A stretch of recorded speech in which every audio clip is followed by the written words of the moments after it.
প্রথমেই জানাই happy birthday Allu Arjun, এবং আল্লু অর্জুনের ফ্যানদের জন্য এর থেকে বড় খুশির দিনে এর থেকে বড় খুশির খবর আর কিছু হতে পারতো না। কারণ আল্লু অর্জুন তার সোশ্যাল মিডিয়া হ্যান্ডেলে কিছুক্ষণ আগে একটা ভিডিও আপলোড করে, যেখানে তিনি তার নেক্সট প্রজেক্টের অ্যানাউন্সমেন্ট করেছে, যেটা ডাইরেক্ট করতে চলেছে অ্যাটলি, এবং যেখানে লিড রোলটা প্লে করছে none other than Allu Arjun. Superstar director, superstar actor যখন একসাথে আসবে কি ধামাকা করে সেটাই দেখার। আমি তো সুপার এক্সাইটেড বস, কারণ এখানে দেখানো হচ্ছে ভিডিওতে তারা প্রথমে সান পিকচার্সের অফিসে যায়, সেখান থেকে দুজন চলে যায়, মানে অ্যাটলি এবং আল্লু অর্জুন, তারা দুজন চলে যায় ইউএসএ লস অ্যাঞ্জেলেসে লোলা ভিএফএক্স কোম্পানিতে। লোলা ভিএফএক্স কোম্পানি সেটাই যারা এর আগে অ্যাভেঞ্জার্সের মতো সিনেমাতে কাজ করেছে, আফতারের মতো সিনেমাতে কাজ করেছে, ইন্ডিয়ান সিনেমাতেও কাজ করেছে, গোট অথবা কালকির মতো সিনেমাতে। এরকম একটা বড় ভিএফএক্স কোম্পানি যারা নাকি বলছে এটা তাদের ড্রিম প্রজেক্ট। ভাই এত বড় বড় সিনেমাতে কাজ করার পর এরা বলছে এটা নাকি ড্রিম প্রজেক্ট, কারণ এখানে যা যে অ্যাকশন সিকোয়েন্স থাকতে চলেছে সেটা নাকি ইন্ডিয়ান অডিয়েন্স এর আগে দেখেনি। সায়েন্স ফিকশন একটা প্রজেক্ট হওয়ার কথা, এবং তারা সেখানে কি ভিএফএক্স এর ট্রায়াল দিচ্ছে, দেখে তো সায়েন্স ফিকশনে মনে হচ্ছে।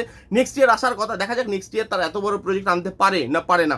আমি তো এই খবরটা শুনে ভাই সুপার এক্সাইটমেন্টে বলার কোনো ভাষা নেই। আপনারা কারা কারা আমার মতো এক্সাইটেড কমেন্ট করে জানান, এবং এরকমই ধরনের ইনফরমেটিভ আরও ভিডিও পেতে গেলে চ্যানেলটাকে কিন্তু অবশ্যই সাবস্ক্রাইব করে নেবেন।